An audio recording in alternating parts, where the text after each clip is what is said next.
Praise lord. హల్లెలూయా. దేవుని నామానికి మహిమ కలుగును గాక. మీ అందరికీ నా ప్రేమపూర్వకంగా అందరికీ వందనాలు. బాగున్నారా? కృపయు సమాధానం మీకు కలుగును గాక. పునరుత్థాన దీవెనలు ఆశీర్వాదాలు మీకు మీ బిడ్డలకు మెండుగా కలుగును గాక. హల్లెలూయా. చూడండి ప్రియులారా, ఈ దిన ధ్యానాంశం కోసం 1 కొరింథీ పత్రిక 16వ అధ్యాయం 6వ వచనం ధ్యానించుకున్నాం. ప్రభువే మనకు సహాయం చేయను గాక.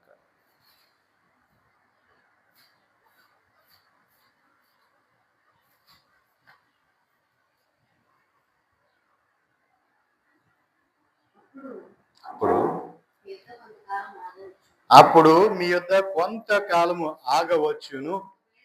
ఒకవేళ శీతాకాలం అంతయు గడుపుదును. అప్పుడు నేను వెళ్ళేడి స్థలమునకు మీరు నన్ను సాగనంపవచ్చు. దేవునికి మహిమ కలుగునుగా. చూడండి పిల్లారా, చదవబడిన ధ్యానాంశం మనం చూసినట్లయితే అపోస్తలుడైన పౌలయ్య కొరింథీ సంఘానికి లేఖ రాస్తున్నాడు. నేను మీ దగ్గరకు వచ్చి కొంతకాలం ఉండాలనుకుంటున్నాను. ఒకవేళ శీతాకాలం అంతా కూడా మీ దగ్గర నేను గడుపుతాను. నేను వెళ్ళే చోటికి, ఆ స్థలానికి మీరు నన్ను అప్పుడు సాగనంపవచ్చు. ఇప్పుడైతే నేను రావాలని నాకు మనసు లేదు. అంటే ఆయన ఈ లేఖ రాస్తూ ఆయన వేరే చోటుకి వెళ్ళబోతున్నాడు. వేరే ప్రాంతానికి వెళ్తూ ఆ మార్గం గుండుగా వెళ్ళాలి, అటువైపు వెళ్ళబోతున్నాడు. కానీ వీళ్ళు ఆ మార్గంలో అటు వస్తాడు కదా అని వీళ్ళు ఎదురు చూస్తున్నారు ఆయన కోసం. ఇప్పుడు నాకు రావడానికి మనసు లేదు అని చెప్తున్నాడు ఆయన. ఒకవేళ నేను వెళ్తే గనక శీతాకాలంలో మీ దగ్గర అటువైపు వెళ్ళేటప్పుడు శీతాకాలం వస్తే అక్కడ ఎక్కువ రోజులు మీ దగ్గర ఉండడానికి నాకు అవకాశం ఉంటుంది. శీతాకాలం అంతా కూడా నేను అక్కడే మీ దగ్గర నేను గడిపేయవచ్చు అని ఆ సంఘముతో ఆయన మాట్లాడుతున్నారు. దేవునికి మహిమ కలుగును కాదు. హల్లెలూయా. చూడండి పిల్లారా, కొంచెం కిందకి వచ్చినట్లయితే పైకి వెళ్తే 5వ అధ్యాయంలో 5వ వచనంలో ఒక మాట ఉంది. అయితే మాసిదోనియాలో సంచారమునకు వెళ్ళను ఉద్దేశించుచున్నాను కనుక మాసిదోనియాలో సంచారంకు వెళ్ళినప్పుడు మీ ఎద్దకు వచ్చేదా. దేవునికి మహిమ కలుగు. మాసిదోనియాకి వెళ్తా, అక్కడికి వెళ్ళి సంచరించిపోతున్నా, ఆ ప్రాంతం అంతా నేను సంచరించి అక్కడ ఉన్న సంఘం అంతా బలపరచిపోతున్నా, వెళ్ళే మార్గంలో మీ దగ్గర నేను వస్తా.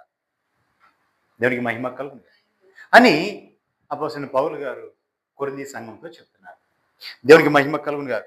7వ వచనం చూడండి. ప్రభువు సెలవైతే, చూడండి, ప్రభువు సెలవైతే, ఆయన నాకు సెలవిస్తే నీ దగ్గర కొంతకాలము ఉండాలని నేను ఆశపడుతున్నా. కనుక ఇప్పుడు మార్గములో మిమ్మల్ని చూసుటకు నాకు మనసు లేదు. ఇప్పుడు నేను వెళ్తున్న మార్గంలో మిమ్మల్ని చూడటానికి నాకు మనసు లేదు. అయితే నేను మాసిదోనియాకి వెళ్ళేటప్పుడు మీ దగ్గరికి వస్తా, అక్కడ వచ్చి నేను కొంతకాలం మీ దగ్గర ఉంటా. సెలవైతే, ప్రభు చిత్తమైతే నేను కొంతకాలము శీతాకాలం అంతా కూడా మీ దగ్గర ఉండి నేను అప్పుడు మిమ్మల్ని బలపరుస్తాను. కానీ ఇప్పుడు నేను వెళుతున్న ప్రాంతంలోకి ఇప్పుడు మీ దగ్గర రావడానికి నాకు మనస్సు లేదు అని చెప్తున్నాడు. దేవునికి మహిమ కలుగును గాక. హల్లెలూయా. మాట కూడా రావట్లేదమ్మా.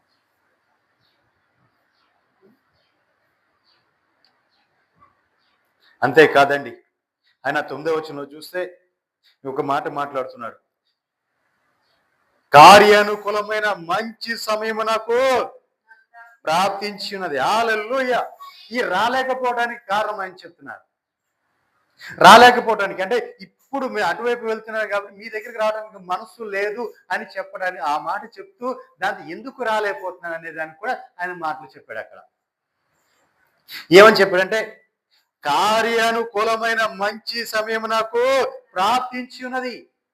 కార్యానుకూలమైన మంచి సమయం ఆయనకి దొరికిందంట. దేవునికి మహిమ కలుగును గాక. హల్లెలూయా. ఏంటండి? కార్యానుకూలమైన మంచి సమయం నాకు ప్రాప్తించి ఉన్నది అంటున్నాడు. అక్కడ పొట్లెట్లో చూస్తే గొప్ప ద్వారము నాకు తెరవబడి ఉన్నది. హల్లెలూయా. చూడండి, నాకు గొప్ప ద్వారం తెరవబడి ఉంది. ఇప్పుడు దాన్ని వదిలిపెట్టి ఆ ద్వారం నేను ప్రవేశించాలి, నేను అటువైపు వెళ్ళాలి, ఆ గొప్ప ద్వారం నేను ప్రవేశించాలి. కాబట్టి నేను ఈ సమయానికి మీ దగ్గరికి నేను రాలేను. దేవునికి మహిమ కలుగునుగా. హల్లెలూయా. గొప్ప ద్వారము నా కోసము తెరవబడి ఉంది, నేను అక్కడికి వెళ్ళాలి. కాబట్టి ఈ సమయంలో మీకు రాలేదు. నేను మరిపడి తర్వాత వచ్చేటప్పుడు అటువైపు వెళ్ళేటప్పుడు నేను వచ్చి కొంతకాలం మీ దగ్గర ఉంటా. హల్లెలూయా అని సంఘంతో చెప్తున్నాడు. దేవునికి మహిమ కలుగునుగా. హల్లెలూయా. నిజమే పిల్లారా, అక్కడ మనం చూసినట్లయితే మంచి సమయం, కార్యానుకూలమైన మంచి సమయం ప్రాప్తించి ఉన్నది నాకు అంటున్నాడు. కార్యానుకూలమైన మంచి సమయం ఆయనకి ప్రాప్తించి ఉన్నదంట. దేవునికి మహిమ కలుగును. నిజమేనండి, కార్యానుకూలం అంటే ఈయన వెళ్ళే కార్యాలు కూడా సఫలమయ్యే సమయం. ఆ మార్గము తెరవబడి ఉంది. ఆ మార్గము గొప్ప ద్వారం నాకు తెరవబడి ఉంది. ఆయన ఎదుట గొప్ప ద్వారం ఉంది. ఆ ద్వారము ఇప్పుడు తెరిచి ఉంచాడు ప్రభు. కాబట్టి నేను అక్కడికి వెళ్ళాలి, అక్కడికి వెళ్ళి అక్కడ నేను పరిచర్య చేయాలి. దేవునికి మహిమ కలుగునుగా. హల్లెలూయా. కాబట్టి నేను ఇప్పుడు మీ దగ్గర నేను రాలేను అని వారితో చెప్తున్నారు. ఎవరితో? కొరింథీ సంఘంతో చెప్తున్నారు. దేవునికి మహిమ కలుగునుగా. హల్లెలూయా. అంతే కదండి, అంతేకాదు కింద వచ్చిన చూడండి. చూడండి, ఎదురించువారు ఈయన చూడండి, ఈయన చెప్పింది ఏంటి? నాకు కార్యానుకూలమైన మంచి సమయం ప్రాప్తించింది అంటే దాని అర్థం గొప్ప ద్వారం నాకు తెరవబడింది అని చెప్పి, నాకు ఈ గొప్ప ద్వారం తెరవబడి ఉందని మరిపడి ఏమంటాడు? ఎదురించువారు అనేకులు ఉన్నారు కనుక పెంతెకోస్తు వరకు ఎఫెసులో నిలిచియుందురు. దేవునికి మహిమ కలుగును.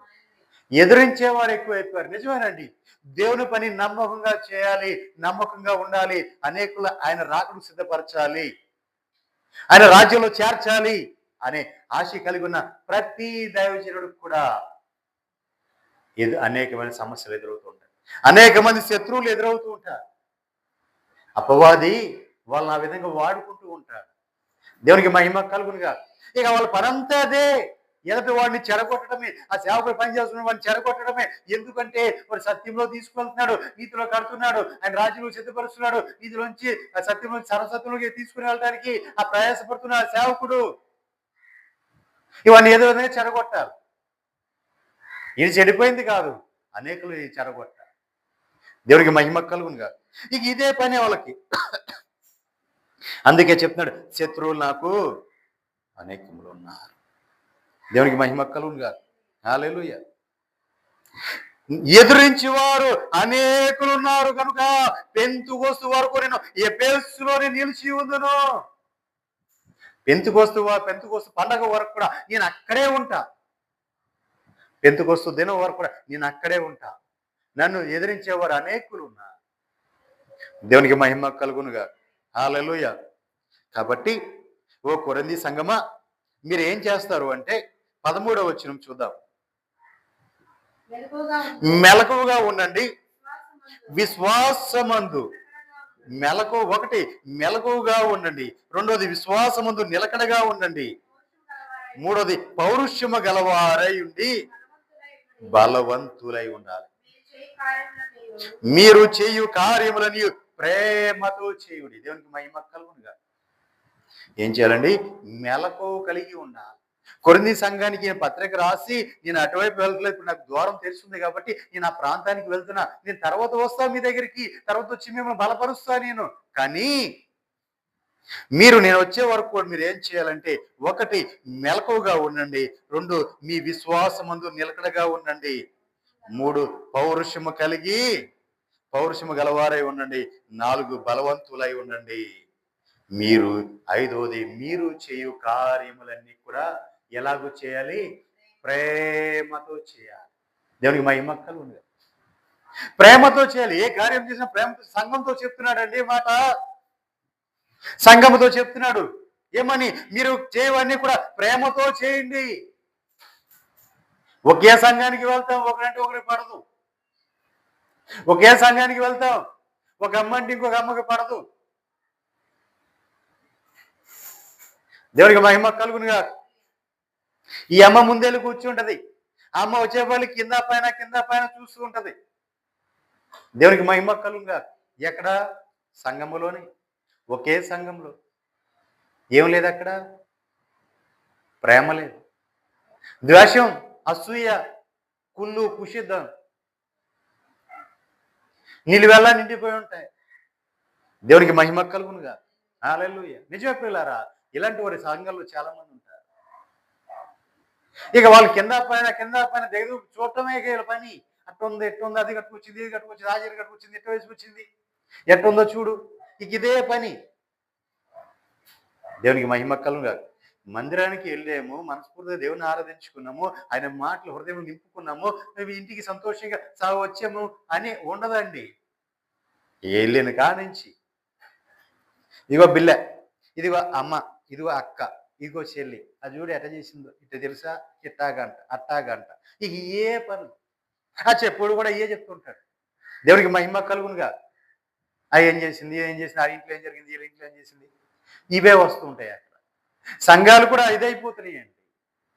ఇప్పుడు ఏమైపోతుంది అంటే, ఈ సంఘాల్లో ప్రేమ తగ్గిపోతుంది, సంఘముల్లో సమాధానము ప్రేమ తగ్గిపోతుంది, స్వార్థము అసూయ పెరిగిపోతుంది. తల్లికి ముద్ద పెట్టలేరు, అత్తమామ ముద్ద పెట్టలేరు, అన్నదమ్ములు పోయి ఇది ఉండదు. ఇక అందరు ఈ చెడు పని కాకుండా ఏట వారు కూడా చెప్తూ ఉంటారు. దేవునికి మహిమక్కలు. కానీ మరి దేవుడు ఏం చెప్తున్నాడు? మెలకుగా ఉండండి ఆయన, అపవాది రాబోతున్నాడు, అపవాది ఎక్కడ వచ్చి నిన్ను చెరపట్టబోతాడో, నువ్వు మెలకుగా ఉండు. రెండవది, విశ్వాసమందు నిలకడగా ఉండు. నీకున్న విశ్వాసాన్ని పట్టుకుని నిలకడగా ఉండాలి, నిలబడాలి. నీ విశ్వాసం నువ్వు ఎక్కడ తప్పిపోకూడదు, తప్పిపోయేటప్పుడు పడిపోతావు, పతనం అయిపోతావు. కానీ నీ విశ్వాసంలో నిలకడగా ఉండాలి. మూడవది, పౌరుషం కలిగి ఉండాలి. దేవుని కార్యసిద్ధికై పౌరుషం కలిగి ఉండాలి, రోషం కలిగి ఉండాలి.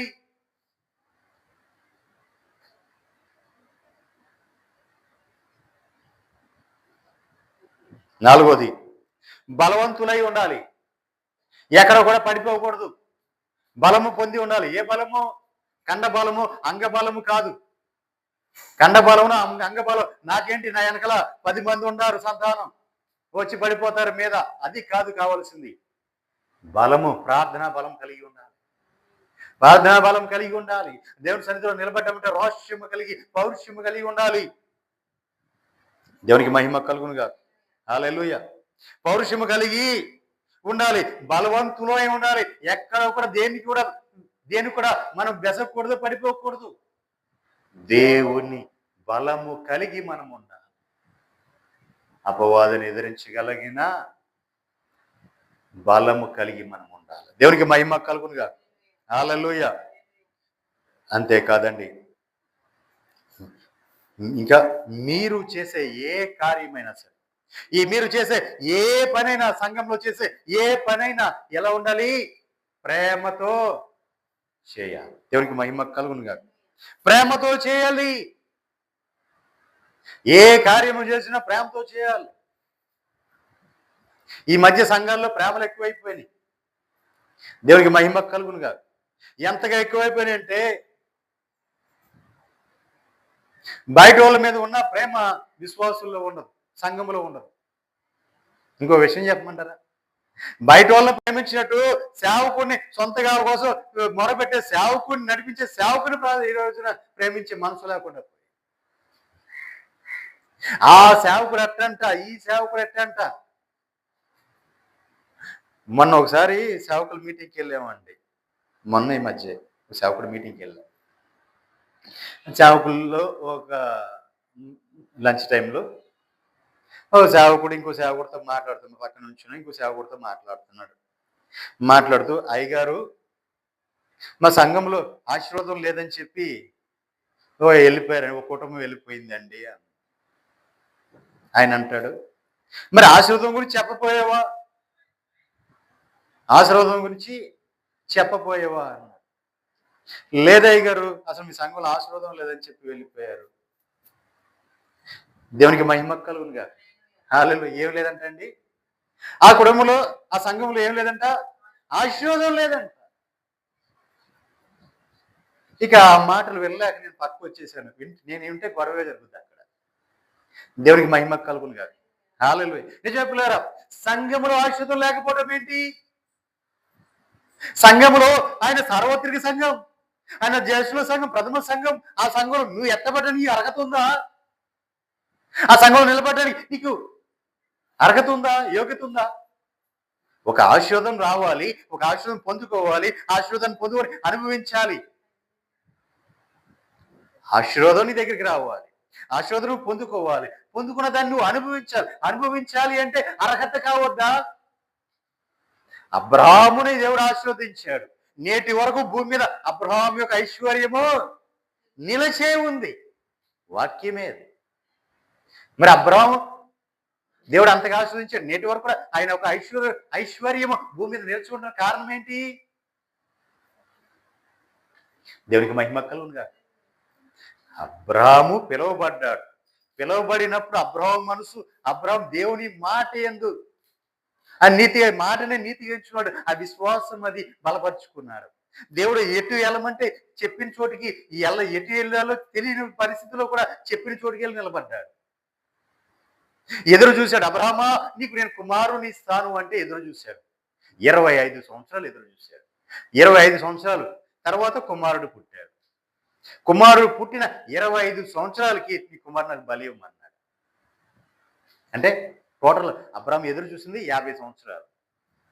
ఈ 50 సంవత్సరాలు కొడుకుని తీసుకెళ్ళి, 25 సంవత్సరాలు కొడుకుని తీసుకెళ్ళి, ఈ రోజున పుట్టిన సంవత్సరం పిల్లోడే మాట వింటలా. దేవునికి మహిమ కలుగునుగా. సంవత్సరానికి పిల్లలే మాట వింటలా. నా పిల్లలు ఉంటారు, ఒక్కొక్కరికి 8 సంవత్సరాలు 9 సంవత్సరాలు వచ్చినాయి, వాళ్ళే నా మాట వింటలా. దేవునికి మహిమ కలుగునుగా. కానీ 25 సంవత్సరాల వయసు కలిగిన ఇస్సాకుని తీసుకొని వెళ్ళి కాలు చేతులు కట్టి బలిపీఠం పడేస్తే మరి కేక మాట్లాడాల. ఆ పర్వతం కింద ఉన్నారు అబ్రాహాం, పనివారు ఉన్నారు. ఆ కేకలేస్తే వాళ్ళు కేకలేని పడతాయి. వాళ్ళు చూసి అబ్రాహాం ఏం చేస్తున్నాడు మొత్తం చూస్తూనే ఉన్నారు. ఆ పిల్లవాడు కేకలేసారు, పరిస్థితులు రారా రక్షించడానికి? లేదా తండ్రి నువ్వేంటి నన్ను ఇలా చేస్తున్నావేంటి, నన్ను బలేటువంటి నువ్వు అని ఎదురు తిరగొచ్చు. తిరగల. పిల్లోడు సరే, పిల్లోడిని పక్కన పెట్టదు. పిల్లోడు అని చిన్న పిల్లోడు కాదుగా, 25 సంవత్సరాల వయసు కలిగిన వాడు. మరి అబ్రాహాముని బలేం అంటే తన 25 సంవత్సరాలు 25 సంవత్సరాలుగా ఎదురు చూశాడు. అంటే అప్పటికి అబ్రాహాంకి 100 సంవత్సరాలు. పిల్లోడు పుట్టే సమయానికి 100 సంవత్సరం. 100 సంవత్సరంలో పిల్లోడు పుట్టాడు. అంటే అబ్రాహాంకి పెళ్ళి అయింది ఎప్పుడు? 40 సంవత్సరాలు పెళ్ళయింది అనుకుందాం. 40 సంవత్సరాలు పెళ్ళైంది అంటే 60 సంవత్సరాల పిల్లల కోసం ఎదురు చూశాడే. 60 సంవత్సరాల పిల్లల కోసం ఎదురు చూశాడు. దేవుడు వాగ్దానం చేసిన తర్వాత 25 సంవత్సరాలు ఎదురు చూశాడు. ఇప్పుడు ఇవన్నీ కలుపుకొని పిల్లోడిని ఎత్తి 25 సంవత్సరాలు అల్లారి ముద్దుగా పెంచుకున్నాడు. ముసలివాడు అయిపోయి ఇక నా తర్వాత నా తనాంతరం నా బిడ్డకి నాకు దిక్కు నా కోవులకే అనుకున్నాడు. 25 సంవత్సరాలు పెంచాడు. పెంచిన వాడిని తీసుకొచ్చి బలిచ్చేయమన్నాడు. ఇచ్చాడా లేదా? మరి ఆ విశ్వాసం కావాలిగా. ఆ అర్హత పొందుకున్నాడు లేదా? ఆ యోగ్యత పొందుకున్నాడు లేదా?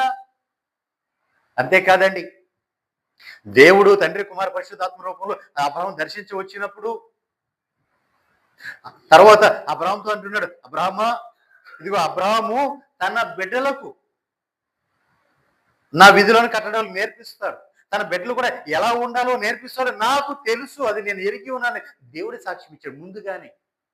అబ్రాహాం పిల్లలు పుట్టక ముందే అబ్రాహాం పిల్లలకి ఏం నేర్పిస్తాడు అనేది కూడా దేవుడు సాక్ష్యం ఇచ్చేసాడు. అంటే ఎలాగ నిలబెట్టాలి. మరి ఆ ఆశీర్వాదం ఈ నేటి వరకు నిలబడి ఉంది. ఆ అర్హత ఉండాలి, ఆ యోగ్యత పొందుకోవాలి. దేవునికి మహిమ కలుగును. విశ్వాసి సేవకుడి నుంచి ఆశీర్వాదం రాలేదనుకోవటమే కాదు, విశ్వాసులు ఉండాల్సి విశ్వాసం ఉండాలి, ఆ నిరీక్షణ ఉండాలి, ఆ ఎదురు చూపు ఓపు ఉండాలి. ఈ రోజు కాకుండా రేపైనా నీ కార్యం పొందు అనిపిస్తాను. దేవునికి మహిమ కలుగును కాదు. హల్లెలూయా. అది కలిగి ఉండాలండి. అది కలిగి ఉన్నప్పుడు మాత్రం మనలో కార్యం జరుగుతుంది. అన్ని సంవత్సరాలుగా చేయబట్టి ఇన్ని సంవత్సరాలుగా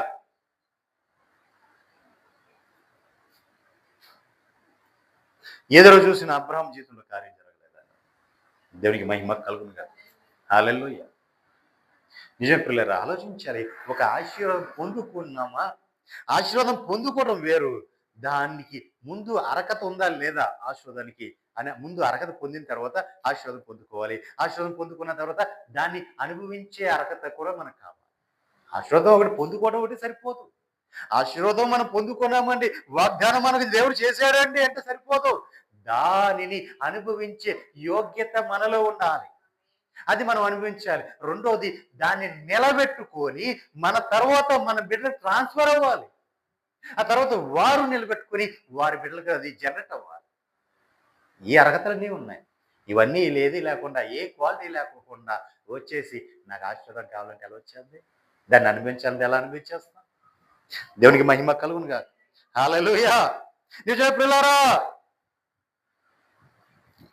మెలకు కలిగి ఉండాలి. విశ్వాసము కదా మనం ఎలా ఉండాలి?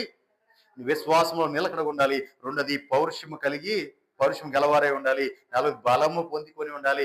మనం ఏ కార్యము చేసినా ప్రేమతో చేయాలి. ఎలా చేయాలండి? ఏ కార్యం, ఏ పని చేయి, నువ్వు మందిర విషయంలో నువ్వు ఏ పని చేయి ప్రేమతో చేయి. దేవునికి మహిమ కలుగునుగా. హల్లెలూయా. దేవుడు నేను ఖచ్చితంగా దేవునికి మహిమ కలుగునుగా. హల్లెలూయా. ప్రేమతో చేయాలి. చూడండి 15వ అధ్యాయం మొదటి వచనం నుంచి ధ్యానించుకుందాం. మరియు సహోదరులారా, చూడండి కొరింథీ సంఘంతో పౌలు గారు రాస్తున్న మాట ఇది. ఆ కొరింథీ సంఘానికి చెప్తున్న మాట ఇది. సహోదరులారా, నేను మీకు ప్రకటించిన సువార్తను సువార్త, ఆ సువార్తను మీకు తెలియజేస్తున్నా. మీరు దానిని అంగీకరించితిరి, దాని యందే నిలిచి ఉన్నారు. చూడండి, నేను మీకు సువార్తను తెలియజెప్పాను. ఆ సువార్త ఏంటంటే మీరు దానిని అంగీకరించారు కాబట్టి మీరు దాని యందే నిలిచి ఉన్నారు. అంటే ఏ సువార్త అయితే మీరు వింటున్నారో ఆ సువార్తకు మీరు అంగీకరించారు కాబట్టి దాని యందు మీరు నిలిచి ఉన్నారు. మీ విశ్వాసము వ్యర్థమైతేనే కానీ నేను ఏ ఉపదేశ రూపముగా మీకు సువార్తను ప్రకటించితినో ఆ ఉపదేశమును మీరు గట్టిగా పట్టుకున్న ఎడలా ఆ సువార్త వలననే మీరు రక్షణ పొందువారై ఉంటారు. హల్లెలూయా. ఏ ఉపదేశం వింటున్నావు, ఏ సువార్త నీకు ఉపదేశ రూపంలో వినబడుతుందో దానిని నువ్వు గట్టిగా పట్టుకోవాలి. దేవునికి మహిమ కలుగునుగా. వినేసి వెళ్ళిపోయి వదిలేస్తే ఉపయోగం లేదు. ఆ ఉపదేశాన్ని ఏం చేయాలి? గట్టిగా పట్టుకోవాలి. ఆ పట్టుకున్నప్పుడు ఏమవుతుంది? మీకు రక్షణ. ఆ రక్షణ మీరు పొందువారై ఉంటారు. దేవునికి మహిమ కలుగునుగా. ఆ రక్షణ మీరు పొందుకుంటారు. ఆ ఉపదేశాన్ని మీరు గట్టిగా పట్టుకోండి. ఆ రక్షణ ఏ రక్షణ అది? ప్రభువైన యేసుక్రీస్తు వారు మధ్యాకాశానికి వచ్చినప్పుడు తీసుకుని వచ్చే రక్షణ. మనము నీళ్ళ ద్వారానో ప్రభుని విశ్వసించడం ద్వారానో పొందుకునే రక్షణ కాదు. ఆ రక్షణ కావాలి. ఆ రక్షణ ఉంటేనే మనం ఎత్తబడతాం. ఆ రక్షణ కలిగి ఉండాలి. దేవుడికి మహిమ కలుగునుగా. హల్లెలూయా. కాబట్టి ఆ రక్షణ కలగడం కోసం మనం ఏం చేయాలి? ఆ సువార్తను పట్టుకొని మనము ఆ ఉపదేశమును గట్టిగా పట్టుకున్న ఎడల ఆ సువార్త వలన మీరు రక్షణ పొందుతారు. దేవునికి మహిమ కలుగునుగా. హల్లెలూయా. 3వ వచనం, నాకు ఇయ్యబడిన ఉపదేశం. దేవునికి మహిమ కలుగును. ఈ మాట చెప్పడానికి ఇదని చదివించు. ఇప్పుడే కొరింథీ సంఘం మొదట దేవుడు పౌలుకి ఇచ్చిన ఉపదేశాన్ని ఏం చేశాడు? వాళ్ళకి అప్పగించాడు. ఎవరికి? దేవునికి మహిమ కలుగునుగా. హల్లెలూయా. ఎవరికి అప్పగించాడండి? నాకు ఇయ్యబడిన ఉపదేశమును మొదట మీకు అప్పగించి తిని, అదేమనగా లేఖనముల ప్రకారం క్రీస్తు మన పాపముల నిమిత్తము మృతి పొందెను, సమాధి చేయబడెను, లేఖనముల ప్రకారం 3వ దినమున లేపబడిన. హల్లెలూయా. చూడే లేఖనముల ప్రకారం అంటే ప్రభు గురించి ముందుగా వ్రాయబడిన ధర్మశాస్త్ర లేఖనములు ముందుగా వ్రాయబడినవి ప్రవక్తల ద్వారా మోషే ద్వారా ధర్మశాస్త్రంలో ముందుగా వ్రాయబడినవి కూడా ఏంటంటే ప్రభు గురించి వ్రాయబడి ఉన్నాయి. ఆ లేఖన ప్రకారం నాకు ఇవ్వబడిన ఉపదేశం మొదట మీకు అప్పగించి తిని, అదేమనగా లేఖనముల ప్రకారం క్రీస్తు మన పాపముల నిమిత్తమై ఆయన చనిపోతాడు.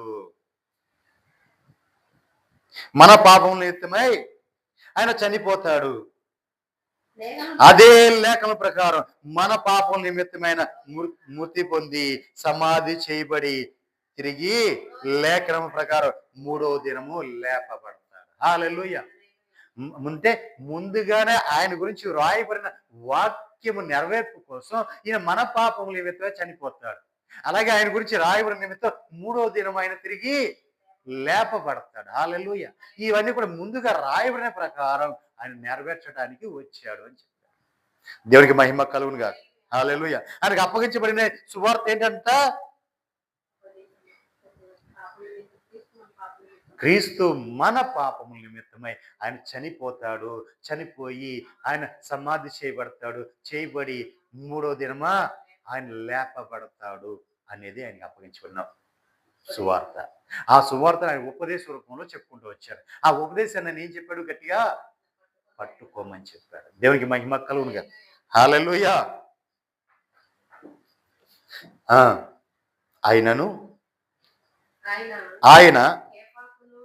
ఆయన కేఫాకును తరువాత చూడండి, కేఫాకును తర్వాత 12 కనబడెను. అటు పిమ్మట 500కు ఎక్కువైన సహోదరులకు ఒక్క సమయం అందే. చూడండి పిల్లారా, ముందుగా కేఫా కనపడ్డాడు. అంటే కేఫా అంటే పేతురు గారికి కనపడ్డాడు. పేతురు గారి తర్వాత అపోస్తులు అందరూ కలిసి ఉండగా 12 మందికి కనపడ్డాడు. అయితే తర్వాత 500 కంటే ఎక్కువ మంది ఉన్నారు, సంఘం కూడుకుని ఉన్నారు. వారందరి మధ్య ఒక్కసారిగానే ఆయన కనపడ్డాడు. ఒక్కొక్కరు ఒక్కో రకం కనపడాల. ఒకేసారి అందరూ అక్కడ సంఘంలో కూడి ఉండగా వాళ్ళందరికీ కనపడ్డాడు. అటు పిమ్మట ఆఖరి వాడైన నాకును ఆయన కనపడ్డాడు. దేవునికి మహిమ కలుగును గాక. హల్లెలూయా. అపోస్తులకి 500 మంది అందరికి కనపడిన తర్వాత కూడా ఆఖరి వాడినైనా నాకు కూడా కనపడ్డాడు. కానీ ఈయన ఏం చెప్తున్నాడు? నేను అపోస్తుడను అని పిలువబడడానికి యోగ్యుడని కాను. ఎందుకంటే నేను అంతకు ముందుగా సంఘాన్ని హింసించిన వాడు. కాబట్టి నేను అపోస్తుడని పిలవడానికి యోగ్యుడు కాను. అట్లని ఈయన ఊరుకోవాలా. మరి ఏమన్నాడు? నేను అపోస్తుల కంటే తక్కువ వాడను కాను. హల్లెలూయా. ఏ విషయంలో వారికంటే తక్కువ వాడను కాదు, వారికంటే నేను ఎక్కువే. అపోస్తుల్ని ప్రథమ అపోస్తులుగా పిలవబడ్డాడు. దేవునికి మహిమ కలుగు. తగ్గించుకున్నాడు. ఒకప్పుడు నేను హింసించాను సంఘాన్ని అని చెప్పి ఆయన స్థాయిని తగ్గించుకున్నాడు. కానీ దేవుడు ఏం చేశాడు? ఆయన స్థాయిని హెచ్చించాడు. దేవునికి మహిమ కలుగును. హల్లెలూయా. అపోస్తులనే ప్రథమ అపోస్తులుగా మారిపోయాడు. అంతేకాదు, ఇంకా ఒక విషయం చెప్పమంటారా? అసలు క్రీస్తు లాగానే మారిపోయాడు ఆయన. క్రీస్తు సరిసమం అయిపోయాడు. నేను క్రీస్తుని పోలి నడుచుకుంటా, మీరు నన్ను పోలి నడుచుకోండి అని చెప్పి ఆ రేంజ్కి వెళ్ళిపోయాడు. క్రీస్తు సరిసమంకి వెళ్ళిపోయాడు. దేవునికి మహిమ కలుగునుగా. హల్లెలూయా. 9వ వచనం.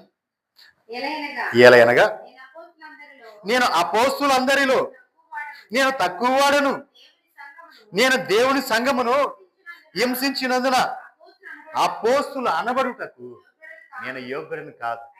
అయినను నేను ఏమై ఉన్నానో అది దేవుని కృప వలననే అయ్యున్నా. హల్లెలూయా. చూశారు పిల్లరా, నేను ఏమై ఉన్నానో అది ఎవరి కృప? దేవుని కృప వలనే అయ్యున్నా. మరియు నాకు అనుగ్రహింపబడిన ఆయన కృప నిష్ఫలము కాలేదు. చూడండి పిల్లరా, ఇక్కడ మనం చెప్పుకోవాల్సిన విషయం ఒకటి ఉంది. ఇందాక వాగ్దానం గురించి, ఆశీర్వాదం గురించి మనం చెప్పుకున్నాం. ఈ మనకు కొన్ని కృప అనుగ్రహించబడింది. ఈ కృప, ఆ అనుగ్రహించబడిన కృప అది కొంతమందిలో నెరవేరదు. వాగ్దానం ఉంటుంది, ఆశీర్వాదం ఉంటుంది, దీవెన ఉంటుంది, కానీ అది పొందుకోలేరు, అనుభవించలేరు కొంతమంది. కారణం ఏంటి? అది కృప నిష్ఫలం, అంటే వ్యర్థమైపోయింది అని అర్థం. వ్యర్థమైపోతుంది. ఎందుకని? తనలో ఆ యోగ్యత లేదు కాబట్టి. ఇప్పుడు యెరొబాము ఉన్నాడు, బయటికి వెళ్తున్నాడు. యెరొబాము ఉన్నాడు. యెరొబాముకి 10 గోత్రాలను అప్పగించారు. ఇశ్రాయేలీయుల్లో 10 గోత్రాలని అతనికి అప్పగించి అతను రాజును చేశాడు. దావీదు యొక్క వంశస్థులకి 2 గోత్రాలను ఇచ్చారు. ఇప్పుడు ఈ 10 గోత్రాలు వారిని యెరొబాము చేతిలో పెట్టి, ఇదిగో నీవు దావీదు వలె నడుచుకుంటే దావీదుకు చూపిన శాశ్వతమైన కృపను నీకు చూపుతాను అన్నాడు. యెరొబాము ఏం చేశాడు? భయపడిపోయి, ఎక్కడ ఇశ్రాయేలు ప్రజలందరూ వెళ్ళిపోయి ఆ యెరూషలేము దేవాలయానికి వెళ్ళిపోతారు, అక్కడికి వెళ్ళిన కానీ వాళ్ళ మనసులు మారిపోతాయేమో, ఆ దేవాలయానికి ఆ మందిరానికి వెళ్తే వాళ్ళ మనసులు మారిపోతాయి అని చెప్పి అక్కడికి వెళ్ళలేకుండా అడ్డుపడిపోయి ఈ ఒక దేవతా విగ్రహాన్ని దేవతని నిలబెట్టేసి, ఇదిగో మీరు ఇక్కడి నుంచి ఈ బలిపీఠానికి మీరు ఇక్కడ బలు అర్పించాలి, మీ ఇక్కడి నుంచి యెరూషలేము వెళ్ళేంత పని లేదు, అక్కడికి వెళ్ళొద్దు, ఇక్కడే ఈ బలి అర్పించేయండి, ఇదిగో ఇక్కడే దేవుడు, ఇది యెహోవా బలిపీఠం అన్నాడు. దేవుడు దాన్ని కోరుకోవాలి, దేవుడు బలిపీఠం కాదు అది. అక్కడతో ఏం చేశాడంటే, అప్పటి వరకు చెయ్యని పాపం అంతా ఇశ్రాయేలీయులతో చేపించాడు యెరొబాము. ఇశ్రాయేలు అందరినీ కూడా 10 గోత్రాలు అందరినీ కూడా ఆ యోగాన్ని దాటి మీరు అవతలకి వెళ్ళొద్దు, ఇక్కడే ఉండండి, యెరూషలేముకి మీరు వెళ్ళొద్దు, ఆ రాజ్యంలోకి మీరు వెళ్ళొద్దు, మీరు ఎక్కడే ఉండాలి, మీరు ఎక్కడే ఆరాధించాలి అని చెప్పి వారందరిని అటువైపు మళ్ళించి వారందరూ పాపులుగా మార్చబడటానికి, వారందరూ చెడిపోవడానికి కారకుడయ్యాడు యెరొబాము. అతను చనిపోయాడు, అతని సంతతి ఏమైపోయిందో కూడా దేవునికి మహిమ కలుగాలి. కానీ దావీదుకి ఇచ్చే శాశ్వతమైన కృపని, ఆ వాగ్దానం ఇతనితో కూడా చేసి, ఇతని వాగ్దానం ఏమైపోయింది? ఇక్కడ నిష్ఫలమైపోయింది, పనికిరానిదిగా మారిపోయింది. దేవునికి మహిమ కలుగాలి. అంటే అతడు దాన్ని పొందుకున్నాడు కానీ అనుభవించలేకపోయాడు. అనుభవించే యోగ్యత దగ్గర లేకుండా పోయింది. కారణం ఏంటి? అతను తప్పిపోయాడు. లేదంటే అతని సంతానం కూడా సంతతి వరకు కూడా వర్ధిల్లుతూనే ఉన్నారు.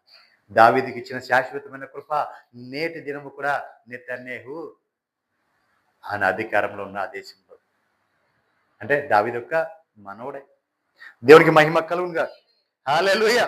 చూడండి, ఒక ఆశీర్వాదం కానీ, దీవెన కానీ, ఒక వాగ్దానం కానీ అది నిష్ఫలము కాకుండా దాన్ని మనం పొందుకొని అనుభవించాలి అంటే మనలో ఉండాలి క్వాలిటీ. ఏముండాలి? ఆ స్థాయి మనం పోగొట్టుకోకుండా ఉండాలి. పొందుకోవటం ఒకటి, దానికి ఆ అనుభవించటం ఒకటి, దాన్ని నిలబెట్టుకోవటం ఒకటి. దేవునికి మహిమ కలుగునుగా. పొందుకోవాలి, అనుభవించాలి, దాన్ని నిలబెట్టుకోవాలి. ఈ దీంట్లో ఏది పోయినా అది నిష్ఫలం. దేవునికి మహిమ కలుగునుగా. హల్లెలూయా. చూడండి, ఈయన దాన్ని పోగొట్టుకోవాలా, ఆయన పోగొట్టుకోవాలా. అది నాకు నిష్ఫలము కాల, ఆ కృప నాలో నిష్ఫలము కాల, నేను ఆ కృపను పొందుకున్నా, ఆ కృపని నేను పోగొట్టుకోవాలా, నాలో ఆ కృప నిష్ఫలము కాలేదు. కానీ వారందరికంటే నేను ఎక్కువగా ప్రయాసపడితిని. హల్లెలూయా. ఎవరందరికంటే చెప్పాడు? అపోస్తలులందరికంటే కూడా నేను ఎక్కువగా ప్రయాసపడ్డా, ఆ కృప నాలో నిష్ఫలం కాలేదు, నేను అందరికంటే కూడా ఎక్కువగా నేను ప్రయాసపడ్డాను. అంతేకాదు, ఇంకో మాట కూడా చెప్పాడు. అసలు ఏంటంటే, ప్రయాసపడింది నేనే కాదు, నాకు తోడై ఉన్న దేవుని కృపయే. హల్లెలూయా. నేనైనానేమి, వారైనానేమి, అలాగునని మేము, అదే మేము ఆలు చేసిన పని ఏం చేస్తున్నారు, నేను చేసిన పని వాళ్ళు చేస్తున్నారు. కానీ అలా మీరు కూడా అలా విశ్వసించి ఉండండి. నాకు అనుగ్రహించబడిన కృప నిష్ఫలము కాల, నా కృప నేను పొందుకొని అనుభవించి ఉన్నాను. దేవునికి మహిమ కలుగునుగా. హల్లెలూయా. మీరు కూడా అలాగుననే విశ్వాసించారు. అలాగే విశ్వసించి మీరు కూడా పొందుకోండి అని చెప్పారు. దేవునికి మహిమ కలుగునుగా. హల్లెలూయా. 15వ అధ్యాయంలో 50 వచ్చిన,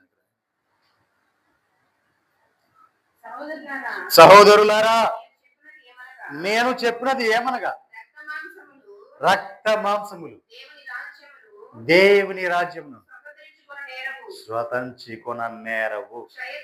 ఒక్క నిమిషం అండి. రక్త మాంసాలు దేవుని రాజ్యమును స్వతంత్రించుకోలేవు. అంటే రక్త మాంసాలతో మనం వెళ్ళలేం. రక్త మాంసాలు అంటే ఇప్పుడు మళ్ళీ ఏమున్నాయి? రక్తము, ఈ మాంసము. ఈ ఈ మాంసము, ఈ రక్తంతో మనం పరలోక రాజ్యం వెళ్తామా? వెళ్ళలేం. రక్త మాంసములు దేవుని రాజ్యము స్వతంత్రించుకోలేవు. కానీ క్షయత అక్షయతను అక్షయతను స్వతంత్రించుకున్నదు. ఇదిగో చూడండి ఒక్క నిమిషం. ఈ క్షయత, ఇది ఈ శరీరము, ఈ రక్త మాంసం క్షయమైపోయాయి. ఈ కొంతకాలం లయం అయిపోతుంది. అంటే మనం చనిపోయిన తర్వాత భూమిలో పాతి పెట్టిన తర్వాత మిగిలి కనపడతాయండి కొన్ని దినాలు చూస్తే? ఉంటాయా? ఏమంటే ఉంటాయా? ఉండవు. భూమిలో మన్నులో నుంచి వచ్చిన మన్నే పోతాం, మనలో కలిసిపోతాయి. దేవునికి మహిమ కలుగును గాక. ఈ లయం కొంతకాలానికి ఈ లయం అయిపోతాయి. ఈ రక్త మాంసములు కొంతకాలానికి లయం అయిపోతాయి. అందుకే ఈ వీటితో మనం పరలోక రాజ్యం వెళ్ళలేము. మరి పరలోక రాజ్యం వెళ్ళాలి మరి ఏంటంటే ఇప్పుడు ఒక మర్మం చెప్తున్నాడు ఆయన. ఆ మర్మం ఏంటంటే చూడి, మనమందరము కూడా నిద్రించము కానీ నిమిషములో ఒకే ఒక్క రెప్పపాటున కడబోరం మ్రోగగానే మనమందరము మార్పు పొందుతాం. దేవునికి మహిమ కలుగుగా. ఎలా ఉంటుందండి? రెప్పపాట్లో కడబోరు శబ్దం వినగానే మనమంతా కూడా ఏమైపోతాం? మార్పు పొందుకో. ఈ శరీరంగా ఉండదు. ఈ శరీరంతో మనం ఎత్తబడలేం. ఇలా వెళ్ళేటప్పుడే మనం అక్షయమైన శరీరం ధరించుకుంటాం. అంటే ఎన్నడూ కూడా అది పాడవనిది, ఎన్నడూ కూడా అది పాడవని శరీరం. ఈ శరీరం మలినం అయిపోద్ది. కానీ ప్రభువు దేహాన్ని మనం ధరించుకొని, అంటే మన ఆత్మ దేవుని సన్నిధికి వెళ్ళిపోద్ది. దేవునికి మహిమ కలుగుగా. హల్లెలూయా. అందుకే ఏమంటామంటే ప్రాణ ఆత్మ శరీరాలతో మేము లొంగిపోతాం, అప్పగించుకుంటున్నాం. దేనికి అప్పగించుకోవాలి? ప్రాణాత్మ శరీరం. ప్రాణము, ఆత్మ, శరీరం, ఈ మూడు కలిపి ప్రభుకి అప్పగించుకోవాలి. దేవునికి మహిమ కలుగుగా. మర్మం ఆయన చెప్పాడు ఏమని? మనమందరము నిద్రించము కానీ. అందరం చచ్చిపోం, అందరూ నిద్రపోం. కానీ అంటే చచ్చిపోయిన వాళ్ళు చచ్చిపోతారు. ప్రభు రాకల్లో ప్రభు సన్నిధిలో మనం ఎత్తబడేటప్పుడు చచ్చిపోయిన వాళ్ళు చచ్చిపోతారు, బ్రతికున్న వాళ్ళు బ్రతికుంటారు. అంటే అందరం చచ్చిపోతాం అనుకోండి, అసభం, చచ్చిపోం. బ్రతికున్న వాళ్ళు బ్రతికున్నట్టుగా ఎత్తబడతారు, చచ్చిపోయిన వాళ్ళు మృతులుగా లేపబడతారు. దేవుడికి మహిమ కలుగుగా. ఈ బ్రతికున్న వాళ్ళు బ్రతికున్నట్టుగా ఎత్తబడేటప్పుడు వీళ్ళు ఏమైపోతారంటే ఈ క్షణం రెప్పపాటులో ఎత్తబడతారు. ఆ రెప్పపాటులోనే మనలో మార్పు వచ్చేస్తుంది. ఏమొచ్చేద్దండి? మార్పు వచ్చేది. ఈ శరీరం ఉండదు. ఇప్పుడు చంద్రశేఖర్ కనపడతాడా? ఈ శరీరం కనపడదు. ఈ శరీరం రక్త మాంసాలు కనపడవు. మరి ఏం కనపడతాయి? చంద్రశేఖర్ ఎత్తబడతాడు. ఎలాగా? ఆయన ఎత్తబడేటప్పుడే ప్రభు రూపంలో, ప్రభు పోలికలో ఆయన శరీరాన్ని ధరించుకుని ఆ అక్షయమైన శరీరంతో ఎత్తబడతాడు. హల్లెలూయా. బోరమ్రోగును, అప్పుడు మృతులు అక్షయులుగా లేపబడతారు. మనము మార్పు పొందుతాం. ఈ పనికిరాని ఈ క్షయమైపోయి నశించిపోయి ఈ శరీరం అక్షయతను ధరించుకొనవలసి ఉన్నది. మత్యమైన ఎందుకు పనికిరాని ఈ శరీరం అమర్త్యతను ధరించుకొనవలసి ఉన్నది.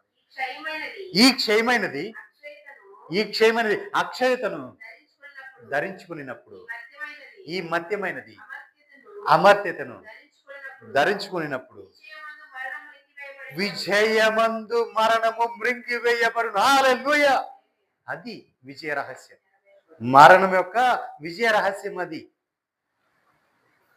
దేవునికి మహిమ కలుగునుగా. హల్లెలూయా. మరణం యొక్క విజయ రహస్యం అది. ఈ క్షయమైపోయే శరీరం అక్షయంగా మార్చబడుతుంది. అక్షయమైన శరీరం ఆయన ఎన్నడూ కూడా అది అక్షయం కాదు. మనం ఎత్తబడేటప్పుడే మనం ఎందుకంటే ఆయన పోలికలు, ఆయన రూపంలో, క్రీస్తు పోలికలు, క్రీస్తు రూపంలో మనం మార్చబడిపోతున్నాం. కాబట్టి ఇక దానికి క్షయమైతే లేదు.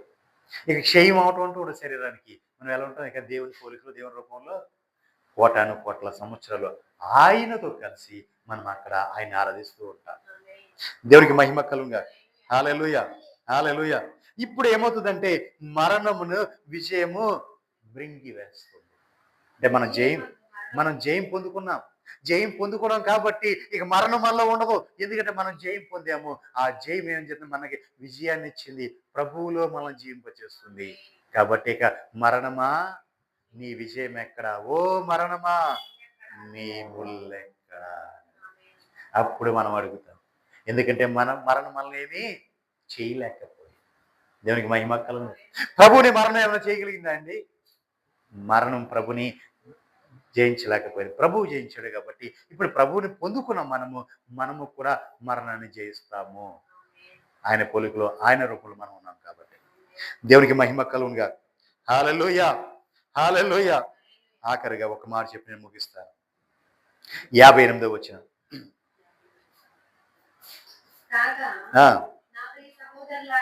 నా ప్రియ సహోదరులారా,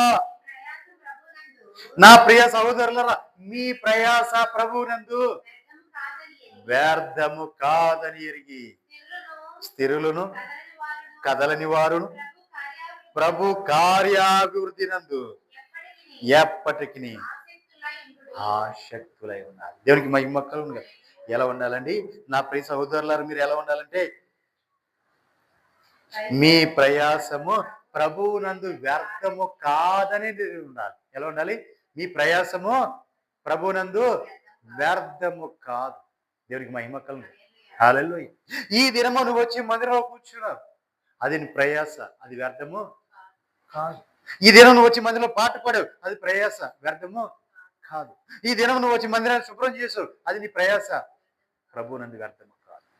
నీవు కార్చిన ప్రతి కన్నీటి బొట్టుతో సహా ఆయన ఏం చేస్తున్నాడు? ఓడిచి పట్టుకుంటున్నాడు. నీ ప్రతి శ్రమ, ఆయన కోసం పడుతున్న ప్రతి పని, ప్రతి కష్టము కూడా ఆయన ఏం చేస్తున్నాడు? దాన్ని రాసి ఉంచుతున్నాడు జీవగ్రంథంలో. నీ క్రియలన్నీ ఆయన రాసి ఉంచుతున్నాడు. ఏవి కూడా వ్యర్థం కాదు. నువ్వు ప్రభు కోసం పడిన ప్రతి ప్రయాస వ్యర్థం కాదు. దేవునికి మహిమ కలుగునుగా. హల్లెలూయా. ఇప్పుడు ఎలా ఉండాలి మీరు? స్థిరులను. చూడండి, మీరు సంఘంలో ఎలా ఉండాలంటే స్థిరులుగా ఉండాలంటే స్థిరపడిపోయి ఉండాలి. రెండు కదలని వారు, కదలించబడలేని అంతగా స్ట్రాంగ్ గా ఉండాలి. దేవునికి మహిమ కలుగునుగా. అలా ఉండి ప్రభు కార్యాభివృద్ధి యందు ఎప్పటికీ ఆసక్తులై ఉండాలి. ఆసక్తి మనలో కావాలి. ప్రభు నా జీవితంలో కార్యం చేస్తాడు, ప్రభు నా జీవితంలో కార్యం చేస్తాడు, ప్రభు నా జీవితంలో కార్యం చేస్తాడు. ఆసక్తి కలిగి ఉంటే ప్రభు కార్యం చేస్తాడు. దేవునికి మహిమ కలుగునుగా. హల్లెలూయా. ఈ ఆసక్తి కలిగి ఉండాలి. దేవునికి మహిమ కలుగును.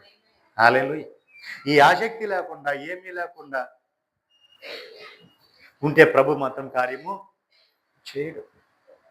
మనం ఇందాక చెప్పుకున్నాం, ఒక అయ్యగారి గురించి, ఆయన సంఘంలో చెప్పిన గురించి, ఆశీర్వాదం గురించి చెప్పుకున్నాం. ఆసక్తి ఉండాలి మనలో. ప్రభు కార్యం చేయడానికి ఏముంది? ఆసక్తి ఉండాలి. మనకు నా ప్రభు ఈ కార్యం ఖచ్చితంగా చేస్తాడని ఒక ఆశ కలిగి ఉండాలి. దేవునికి మహిమ కలుగును. ఆయన ఏం చూశాడు?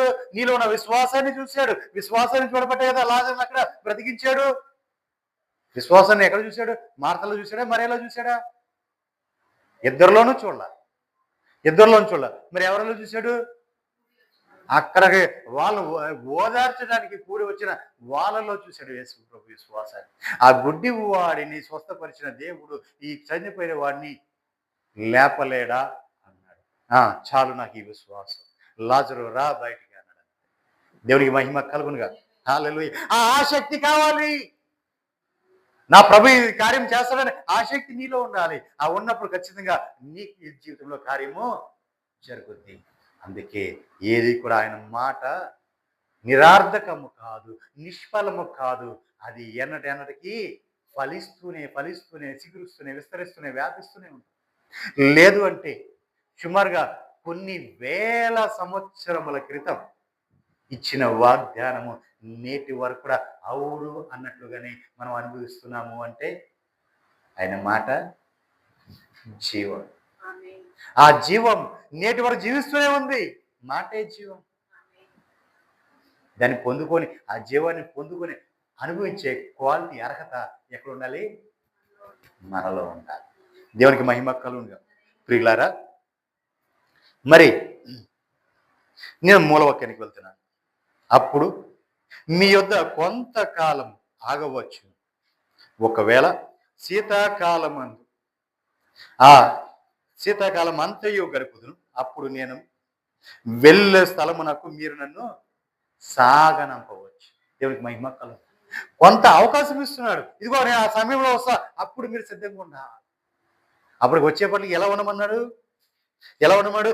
మెలకువగా ఉండండి, విశ్వాసంతో ఉండండి, నిలకడగా ఉండండి, పౌరుషం గలవారై ఉండండి, బలవంతులై ఉండండి. మీరు కార్యములన్నీ ప్రేమతో చేయాలి. దేవునికి మహిమ కలుగును. అన్నీ కూడా మనము అలా చేస్తూ అతి ఆసక్తుల కార్యాభివృద్ధి ఎందు అతి ఆసక్తులమై ప్రభు కోసం ఎదురు చూద్దుముగాక. అట్టి కృప పరిశుద్ధాత్మ దేవుడు మనకు అనుగ్రహించుగాక. ఆమె ప్రియులారా, మీ అందరికీ నా ప్రేమపూర్వక వందనాలు. అందరికీ వందనాలు. మరి లైవ్లో చూస్తున్నా మీరందరూ కూడా ఈ వాక్యాలు మిమ్మల్ని బలపరుస్తున్నట్లయితే ఇంకా అనేకులు తెలియచేయండి, అనేకులు షేర్ చేయండి, అనేకులు నడిపించండి. అలాగే మీ అవసరతలు మాకు వాట్సాప్ పెట్టండి, మెసేజ్ పెట్టండి. ఖచ్చితంగా మీకోసం మేము ప్రార్థన చేస్తున్నాం. మొన్న శుక్రవారం లైవ్ ఇవ్వలేకపోయాం, దయతో క్షమించండి. అట్లాగే ఇక నుంచి ఈ డిసెంబర్ మాసం క్రిస్టమస్ మాసం కాబట్టి కొన్ని చోట్ల మన మినిస్ట్రీ తరపున కొన్ని చోట్ల సెమీ క్రిస్మస్ ఆరాధన జరుగుతాయి. అట్లా అని చెప్పి మనకు స్కిట్లు, డ్యాన్సులు అవి ఏమి ఉండవు. శ్రేష్టమైన ఉపదేశం ఉంటుంది, శ్రేష్టమైన వాక్యం ఉంటుంది. ప్రభుత్వం అయితే ఆయా ప్రాంతాల్లో లైవ్ ఇస్తాం, కొన్ని చోట్ల ఇవ్వలేని పక్షంలో మీకు తెలియజేస్తాం. మీ అందరికీ మా ప్రేమపూర్వక వందనాలు. అందరికీ మమ్మల్ని ఎంతగా ఆదరిస్తున్నందుకు ప్రభు కృప మీకు తోడై ఉండనుగా. ప్రార్థన చేసుకుందాం. ప్రార్థన.